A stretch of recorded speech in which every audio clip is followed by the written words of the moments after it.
October 31st, 1974. A night that was supposed to be filled with laughter and candy quickly turned into a nightmare that no one would ever forget. This is the chilling story of the Halloween candy poisoning in Texas. A story that left a community shattered and parents in fear.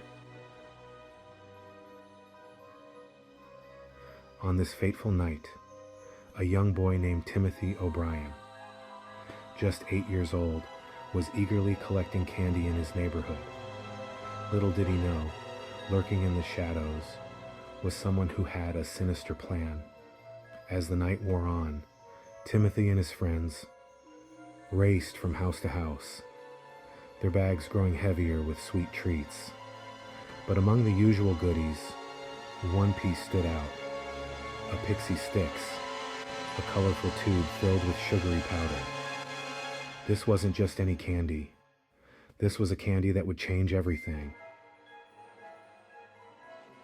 After returning home, Timothy's mother began inspecting his haul.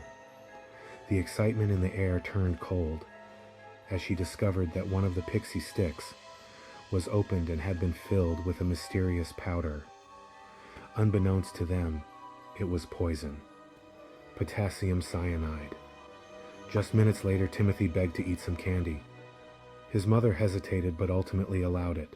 Within moments, he was writhing on the floor, gasping for breath. The fun of Halloween had turned into horror.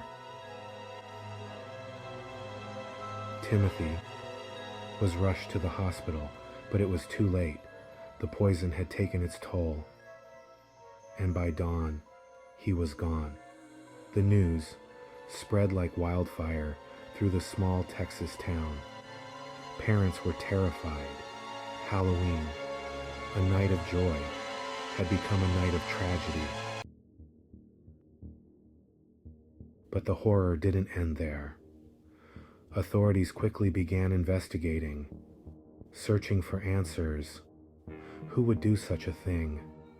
What kind of monster would poison a child's candy? As detectives combed through the neighborhood, they discovered something shocking. The candy hadn't come from a stranger's house at all.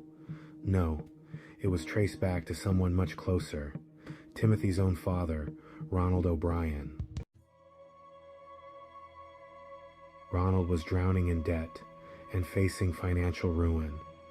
In a twisted plot, he had poisoned his own son's candy, hoping to collect on a life insurance policy worth over $40,000. But in his desperate attempt to escape his troubles, he had unleashed a horror that would haunt the community forever. During the trial, Ronald's facade began to crumble. The evidence was overwhelming. He was found guilty of murder, but even after the verdict, many in the community couldn't shake the fear that lingered in the air. What kind of monster poisons their own child? After his conviction, Ronald O'Brien was sentenced to death, yet the scars of that Halloween night remained. Parents became wary of what their children brought home, and a shadow of fear settled over the holiday. Even today, the haunting tale of Timothy O'Brien serves as a chilling reminder that sometimes the greatest dangers aren't found in the shadows of the night, but in the hearts of those we trust the most.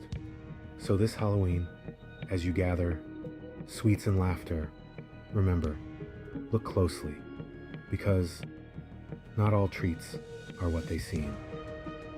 Like, share, and subscribe for more true horror stories. And beware, the night may hold secrets you never imagined.